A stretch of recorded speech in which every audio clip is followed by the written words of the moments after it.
কে কতটা খাইতে পারে সবাইকে হিসাব দিতে হবে। বন্ধুরা, আপনারা দেখতে পারতেছেন আমি হাতের মধ্যে কয়টা দান নিছি। দান নিয়ে আমি বসে পড়ছি হাতের মধ্যে নিয়ে। আমি কবুতরগুলো ডাকলাম যে আসো, আদারগুলা খেয়ে নাও। তো দেখেন, ফার্স্টে দুইটা আসলো, তারপরে সব চালের উপর থেকে নেমে আসলো। নেমে এসে দেখুন আদারগুলা কীরকমভাবে খাইতেছে আমার হাতের মধ্যে থেকে। তো জাস্ট আমি এগুলা ট্রাই করতেছি শিকারি বানানোর জন্য। তো আমি 2 দিন ধরে ট্রাই করি, তো 2 দিন ধরে আমার হাতের মধ্যে খাওয়া চালু করছে। তো ইনশাল্লাহ দোয়া করি আরও কিছুদিন ট্রাই করলে পরে আমার হাতের উপর বৈশা খাবো, বা আমি আদার নিয়ে মাথার উপর ধরলে পরে আমার মাথার উপর বৈশা আদারগুলো খাইব। তো আমি সেটা চেষ্টা করতেছি, দেখি আমার চেষ্টা কত দূর হয় আর কি।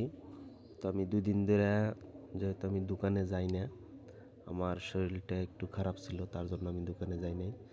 তো 2 দিনে আমি কবিতরগুলা টাইমলি আদার খিলাইতেছি।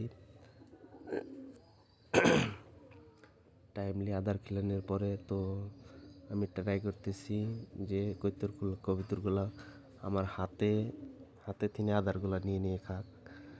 তো ফাইনালি হয়েছে আর কি। দেখেন, আপনারা দেখতে পারতেছেন আমার হাতে থেকে আদারগুলা কবিতরগুলা খাই নিতেছে।